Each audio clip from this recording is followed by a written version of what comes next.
네, 안녕하십니까. 오늘도 천자문 익히기. 오늘은 28일차 과정입니다. 자, 28일차엔 또 어떤 것이 있는가. 우선 이렇게 8글자를 반으로 이렇게 나눠서 한번 보도록 하겠습니다. 앞에는 처음에는 빌공이죠. 텅 비어 있다. 그 다음에 뭐가 텅 비어 있느냐. 골짜기 곡자입니다. 그 다음에 전할 전자. 소리 성자죠. 텅 빈 골짜기에는 소리가 전하고 이게 그렇게 해석하는 건 아닙니다만은 그냥 볼 때는 그렇다는 거죠. 그 다음에 빌허죠. 요거하고 이게 대꾸가 되는 겁니다. 빌허 집당자입니다. 익힐 습자. 그 다음에 들을 청자죠. 그러니까 빈 집에서 듣는 걸 익힌다. 좀 이상하죠. 다시 잘 보면은요. 이게 빈 골짜기에는 빈 골짜기다. 자, 이제 하나씩 볼게요. 요거는 여기에 지금 대꾸가 되죠. 빈 골짜기. 그리고 빈 집. 자, 이거는 술목구조 혹은 이 그 보어로 봐야 되는데, 근데 뒤에 이게 이제 명사니까 이렇게 술목으로 봐야겠죠. 소리를 전달한다. 빈 골짜기라도 소리를 전달하고, 자, 빈 집이라도 이 듣는 것을 익힌다. 익힌다라는 뜻은 나중에 말씀드리겠지만 날개를 연거푸 퍼덕인다는 얘기거든요. 그래서 이게 연속한다, 되풀이한다라는 뜻이 있어요. 되풀이해서 익힌다. 되풀이한다라는 건 쌓인다는 얘기죠. 그래서 빈집에서는 이렇게 듣는 것을 되풀이한다, 듣는 것을 쌓인다, 듣는 것이 쌓인다. 그러니까 빈집이라도 이게 듣는 것을 되풀이할 수 한다는 얘기죠. 이거는 텅 빈 골짜기라도 소리가 전하여진다. 이게 이제 어디서 나오는 얘기냐? 주역에서 보면요, 이 주역이 갑니다. 또 주역. 주역에서 보면은 이 군자의 말이라는 것은 집 안에서 이렇게 얘기를 해도, 또는 집 안에서 또는 집 밖에서 이렇게 얘기를 해도 그것이 천리 밖에까지도 퍼진다. 하물며 가까운 곳에서야 오죽하겠느냐. 그러니까 그 주역은 여러분이 아시다시피 점괘풀이죠. 그래서 그 뜻은 뭐냐면 항상 말이라든가 행동을 조심해라. 그런 얘기인데, 요거를 이제 문선에서는 또, 문선이라고 이 지금 천자문이 양나라에서 나온 거거든요. 똑같이 양나라에서 나온 문선이라는 책이 있습니다. 제가 저번에 소개를 해드렸죠. 그 책에서도 요게 그렇게 얘기하죠. 빈집이라고 해서 이렇게 들을 사람이 없다고 하지 말고, 또 껌껌한 밤이라고 해도 다 듣는 사람이 있기 때문에 항상 말과 행동을 조심해야 된다. 그렇게 얘기를 하는데, 물론 그게 그 군자의 말만 꼭 그렇다는 건 아니죠. 일반 사람들의 말도 그렇다는 겁니다. 그럼 여기도 마찬가지, 공곡, 이러한 빈 골짜기라도 소리가 전해지기 때문에 아무도 없는 텅 빈 골짜기에 가서도 말을 조심해야 된다 이거죠. 소리가 전해지니까. 빈 집이라고 해도 이게 듣는 것이 쌓이기 때문에, 듣는 것이 되풀이되기 때문에 빈집이라고 해서 막 욕하거나 막 아무 말이나 막 하거나 그러면 그것이 결국에 가선 천리밖까지 퍼진다. 그런 얘기가 되겠습니다. 그래서 항상 사람이 있든 없든 이렇게 조심해야 되는 그런 부분을 이제 얘기를 하고 있습니다. 주역과 문선에 있는 내용을 천자문에서 되풀이한 것이 되겠습니다. 자, 그러면 여기에서 어떤 것이 있느냐 한번 볼게요. 첫 글자 빌공입니다. 자, 텅 비어 있다는 얘기인데 빌공자는요. 이렇게 그 예전에 그 갑골문을 보면은 자, 이 도구가 뭐냐면 여기 지금 갑골문 이렇게 그려 있죠. 이렇게 해서 이렇게 그려 있습니다. 이게 나중에 위에 있는 요 부분이 없어지고 요 밑에 부분 요 부분만 남아갖고 이렇게 해서 장인공이 돼요. 이거는 뭐냐 그러면은 요게 이제 손잡이에요. 사람 손으로 이렇게 손 잡고요. 이게 이 쿵쿵 이렇게 내려 찢는 건데 그 흑벽돌을 만들 때 이렇게 평평하게 하는 겁니다. 이렇게 평평하게 하는 건데 자, 요건 집을 이렇게 만드는 거죠. 집이죠, 이게. 집을 만들고 그 바닥을 갖다가 평평하게 이렇게 다지는 거죠. 그래서 여기에는 텅 빈 공간이 나오겠죠. 그래서 이게 원래는 공간을 만든다라는 의미인데 공간을 만들다라는 의미인데 이것이 와전이 돼서 나중에 텅 비어 있다 이렇게 해서 이제 빌공으로 이제 파생이 되게 됩니다. 그러니까 원래는 텅 빈 공간이었다. 공간을 만드는 것이었다. 텅 빈 공간 그 자체를 얘기하는 거다. 예. 자, 빌공이었습니다. 그 다음 가볼게요. 골짜기 곡입니다. 여기는 뭐 여덟 팔이 이렇게 두 개가 나왔다고 해서 뭐 여덟 팔은 나눔의 의미가 있다. 뭐 입구를 나눈다. 이게 그런 게 아니고요. 갑골문에서 갈 때는 요게 물이 흘러내려오는 그런 모습입니다. 이게. 요거는 입구자인데 그 입이라는 뜻보다는요. 이 입구가 쓰일 때는 출입구를 얘기하는 거예요. 출입구. 그러니까 물이 이렇게 흘러내려오죠. 이렇게. 물이 이렇게 흘러내려오는데 그 골짜기가 이렇게 있고 골짜기에서 물이 흘러내려오는 모습. 그거를 그 출입구에서 이렇게 바라본 그런 글자가 되겠습니다. 그러면 물이 이렇게 흘러내려오는 게 이렇게 표현이 되겠고 출입구는 이렇게 되겠습니다. 그러면 이게 바로 골짜기라는 골짜기 곡이 되겠습니다. 골곡이라고 그러죠. 골곡. 골짜기 곡자였습니다. 자, 전할전자 볼게요. 원래는 이제 그 요 전할전자에 사람 인자를 빼면 요 오로지 전자라고 합니다. 이거 수레 거자를 자 이렇게 수레 거자를 써주시고 밑에 손을 표현하는 요게 바로 오로지 전자인데 이게 왜 오로지 전이냐? 이게 여기를 한번 볼게요. 이거는 여긴 수레차라는 것이 있지만 수레라는 것이 아니라 여기 그 자루가 있죠. 이게 실타래. 자, 그거를 갖다가 손으로 이렇게 빙빙빙 돌리는 모습입니다. 그러니까 이게 실타래를 묶는 모습이죠. 그러면 이 그림을 한번 보세요. 이게 실타래를 이렇게 돌리면서 묶으려면 한 곳으로 이렇게 이쪽으로 쭉 이렇게 돌려야겠죠. 그래서 이게 원래는 구르다, 돌리다 이런 뜻이었는데 이게 한 곳으로만 돌려야 된단 말이죠. 그러니까 한쪽으로만 한다. 한쪽으로만 돌린다. 자꾸 이러다 보니까 이 구르다와 원래 구르다, 돌리다 이런 뜻이 없어져 버리고 한쪽으로만이라는 뜻, 즉 오로지라는 뜻만 살아남게 되는 거예요. 그래서 오로지 전자로 자꾸 쓰이다 보니까 그럼 여기에 그러면 다시 이거는 오로지라는 것이라기보다 이거는 원래 이렇게 아까 제가 얘기했죠. 실타래라고. 실타래라는 뜻을 하나 더 놓자. 그렇게 해서 이렇게 오로지 전자를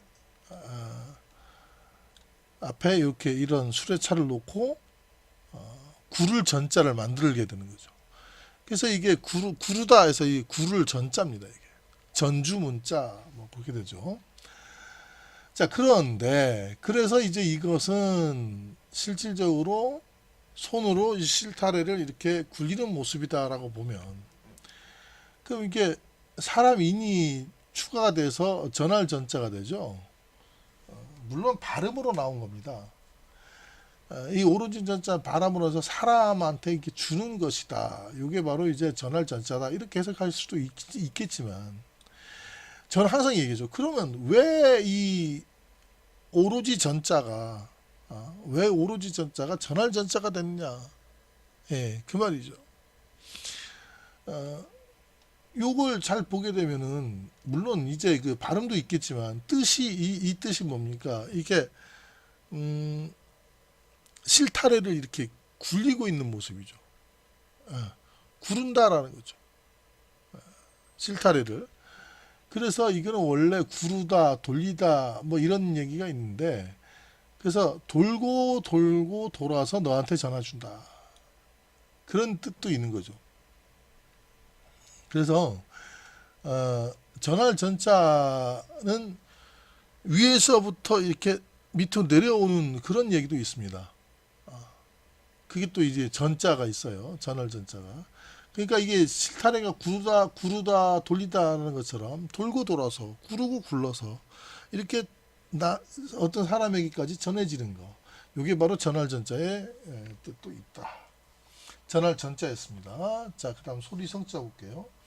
소리성자는 기본적으로 이제 왼쪽에 있는 요거 있죠, 요거. 요게 바로 이제 요겁니다. 붓으로 쓰이는 소리성자죠. 그럼 이게 무슨 뜻이냐 그러면 요거죠, 요게 핵심입니다. 요거예요, 요거. 보이시죠? 석경이라고 합니다. 석경. 그 악기 중에서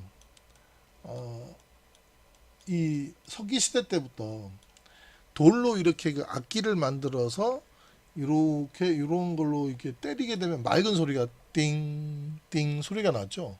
그래서 이걸 석경이라고 하는데 이 석경을 두드리는 거. 그래서 그 소리를 듣는 거. 이게 바로 소리성자죠. 그러면 요거는요.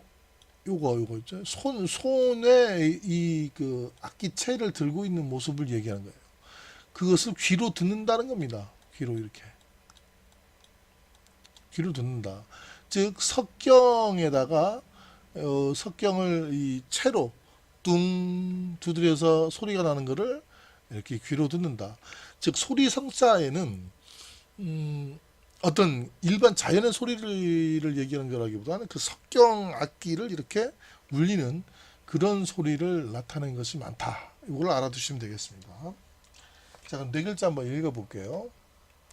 빌공 골짜기곡 전할전 소리성. 한 번 더 읽습니다. 빌공 골짜기곡 전할전 소리성. 네, 다음 글자 갈게요. 빌허자입니다. 자, 빌허자는요. 여기는 요거 있죠, 요거 요렇게 된 거. 요거는 언덕이라는 언덕 붓자가 붓으로 쓸 때 이렇게 쓰거든요. 여기도 보면은 이제 그 언덕 요 흑토자로 이렇게 나오는데 원래 이게 요건 이제 호랑이라는 뜻이죠. 그러면 요 글자를 그대로 해석해 보면 언덕 위에 이게 요 위에 언덕 위에 요 언덕이 있으면 언덕 위에 뭐가 있느냐? 요거는 호랑이라는 뜻입니다. 이렇게 범호자죠. 그러니까 언덕에 호랑이가 있다라는 얘기입니다. 이게 언덕에 호랑이가 있다는 얘기죠. 우리도 쉽게 생각해 보세요. 언덕에 이렇게 호랑이가 있으면 짐승도 안 가죠. 그리고 사람도 얼씬도 안 가죠. 그러니까 이제 빌허자는 언덕에 호랑이가 있으니 산짐승이고 뭐 사람이고 뭐고 간에 아무도 없다. 비어 있다. 그래서 이제 빌허자에 바로 이렇게 언덕에 호랑이가 있는 그 글자가 나오게 됩니다. 자, 빌허자였습니다. 그다음에 집당자죠. 집당자는요. 요거는 이제 큰 집, 높은 집, 귀족이 사는 집을 나타내서 그래서 상자입니다. 큰 집. 혹은 숭상하다 할 때도 이렇게 좀 높은 집, 귀족집은 숭상해야겠죠. 근데 그 밑에 흑토자가 있어요. 그래서 그러한 높은 집을 지을 수 있는 집터를 얘기해요. 그래서 이 당이라는 건 원래 이게 집 터를 얘기하는 거였다. 터. 그런데 지금에 와서는 터라는 얘기보다는 그냥 그 집 자체를 얘기하죠. 귀족의 집이죠. 그 일반적인 집은 가라고 하죠. 집에 돼지를 키우는 집. 요런 거고요. 또 집을 나타내는 단어들이 많습니다. 그 집, 집주 뭐 이런 것도 있고요. 예, 집을 나타내는 게 많죠. 근데 일반적으로 요 집은 조금 이제 당이라고 하게 되면은 좀 큰 집을 얘기하는 거죠. 지금도 가라고 하면은 지금도 우리가 쓸 때는 뭐 어떤 한 개인 집을 얘기하면 당 그러면 이제 뭐 마을 회관이라든가 어떤 여러 가지 좀 큰 집을 얘기하잖아요. 그런 것이 이제 남아 있는 거죠. 옛날에 그 쓰던 글자들이 쓰임새가. 그래서 원래는 터를 얘기하다가 이 흑토자니까 흑토자 여기 있죠. 터를 얘기하다가 나중에는 당은 집을 가리키게 됐다. 요거 집 당자입니다. 자, 그다음 가겠습니다. 익힐 습자입니다. 익힐 습자는요. 요 갑골문을 보시면은 요 흰백자가 아니고 태양을 나타내는 거예요. 태양 위로 이렇게 날개짓을 하고 있는 모습입니다. 얼마나 높이 날면 태양 위까지 이렇게 새가 날아가겠어요. 그러니까 그만큼 태양 위로 솟을 때까지 연습한다는 얘기죠. 근데 이게 태양 날일자가 나중에 가서 이렇게 그 흰백자가 됐습니다만은, 자, 중요한 거는 이게 새의 날개를 얘기하는 거거든요. 양날개. 양날개를 퍼덕거려라 뭐 태양 위로 올라갈 때까지. 익힐 습자가 바로 그런 뜻입니다. 그러니까 되풀이하다라는 뜻이 여기서 이제 있는데, 한번 퍼덕긴다고 태양 위까지 안 올라가겠죠. 수없이 엄청나게 많은 노력을 통해서 태양 위까지 날아오르게끔 날개를 퍼덕거리면서 연습하고 익힌다는 거죠. 과연 우리는 한자를 그렇게 익혀봤나 생각을 한번 해봐야 됩니다. 우리가 이제 공부를 할 때도 그만큼 익혀봤는가. 습이란 거는, 이 공자님이 그런 얘기를 하죠. 학이 시습지 불력 연로라. 배우고 그것을 익히면, 근데 시라는 것이 대부분 사람들이 때때로라고 하는데, 이 습이라는 것이 이게 때때로 익혀서 될 게 아니거든요. 저는 그 논어의 첫 구절을 이 때시자 있잖아요. 이게 사실 저만 이렇게 해석하는데 늘이라고 해석해요. 늘. 언제나. 배우고 늘 언제나 시시때때로 이거를 익히니 얼마나 즐겁지 않겠느냐. 그렇게 제가 해석을 하는데, 왜 그러냐면 이 습자라는 것이 이게 때때로 익힌다는 얘기가 이 뭡니까? 그 가끔가다 익힌다는 얘기가 아니거든요. 늘 익힌다는 얘기죠. 그래서 어쨌든 이게 습자는 바로 그런 뜻입니다. 익힐 습자였습니다. 마지막으로 들을 청자 볼게요. 들을 청자는요, 원래는 이렇게 단순한 글자여서요. 요거 귀거든요. 귀가 있고 여기에 말을 하는 입인데, 입이 몇 개 있습니까? 항상 말씀드리지만 두 개 있는 게 아니에요. 많이 있는 겁니다. 그러니까 굉장히 많은 사람들이 얘기하는 거를 듣는 거. 즉 들을 청자는 뭐냐면 수많은 얘기들을, 어느 한 얘기만 듣는 게 아니고 여러 가지 얘기를 다 들어보는 거죠. 이쪽 얘기도 들어보고 저쪽 얘기도 들어보고 저쪽 얘기도 들어보고, 이래야 뭘 판단이 되는 거지. 누가 뭐 이런 얘기 했다고 해서 그런 건 아니라는 거죠. 그게 원래의 뜻인데, 근데 그냥 이게 나중엔 또 어떻게 되느냐 그러면, 누가 듣느냐, 사람이 듣는다 해서 사람이라는 뜻인데, 이게 원래 임자였습니다. 이렇게 임자. 나중에 임금 왕자 비슷하게 되는데, 요게 왕자가 아니고 원래는 요 임자였어요. 사람이라는 뜻입니다. 그다음 고들직자가 나오죠. 고들직자. 근데 이게 고들직자, 이렇게 고들직자가 이렇게 되고 거기 이제 마음심자가 있는데, 사실은 이제 고들직자하고 마음심자는 이게 덕이라는 얘기거든요. 덕이라는 얘기인데, 근데 이제 고들직자 마음심자 그대로 보면 눈으로 똑바른 것을 보는 마음이라는 얘기죠. 그래서 고든 마음이다. 그러니까 이거를 풀이를 한 거죠. 이 해서의 글자는. 즉 고든 마음으로, 고들 직자 마음 심자라고 했죠. 고든 마음으로 사람이 고든 마음으로 듣는다는 거죠. 원래는 이렇게 수많은 말을 듣는다는 뜻에서 듣는다라는 그것은 이제 귀는 그대로 살아있고 사람이 듣는다. 어떻게 되느냐? 고든 마음으로 듣는다 이거예요. 고들 직자 그대로 쓰고요. 고든 마음으로 듣는 거. 어떤 어디에 치우치지 않는 그냥 고든 마음으로 듣는 것이 바로 요 들을 청자가 되겠습니다. 근데 원래는 고든 마음이란 건 없고요. 심지어 사람이란 것도 없습니다. 그냥 듣는다. 어떻게 수많은 말들을 이렇게 듣는다. 요게 들을 청자의 원래 원리였다. 이렇게 아시면 되겠습니다. 자, 네 글자를 한번 읽어볼게요. 빌허집당 이 길습들을 청. 한 번 더 갑니다. 빌허집당 이 길습들을 청. 네. 이렇게 이제 28일차 강의가 이제 끝나게 된대요. 정리 한번 해볼게요. 이렇게 가운데 나눠서. 자, 공곡에도 소리가 전하고, 전성이고, 허당에도 들음이 되풀이된다. 그러니까 허당에도 습청이라. 그러면 천천히 읽어보겠습니다. 공곡 전성 허당 습청. 공곡 전성이요 허당 습청이라. 공곡 습청이요 허당 습청이죠. 공곡 전성이요 허당 습청이라. 공곡 전성 허당 습청.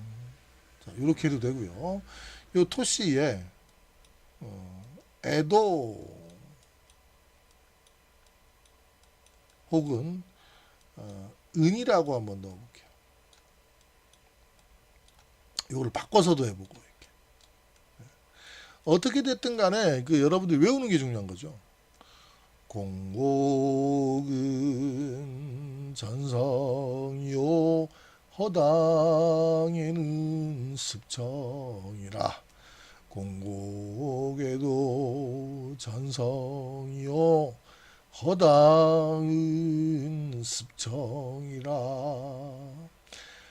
뭐 이렇게든 저렇게든 여러분들이 한번 이렇게 여러 번 읽어보는 게 중요한데, 여러 번 읽을 때는 이렇게 운율을 이렇게 약간 높낮이를 넣어서 읽어보시는 것도 상당히 좋습니다. 자, 28일차 강의 여기서 이제 마치겠고요. 또 29일차 강의에서 여러분을 뵙도록 하겠습니다. 자, 강의 듣느라 수고 많으셨습니다. 감사합니다.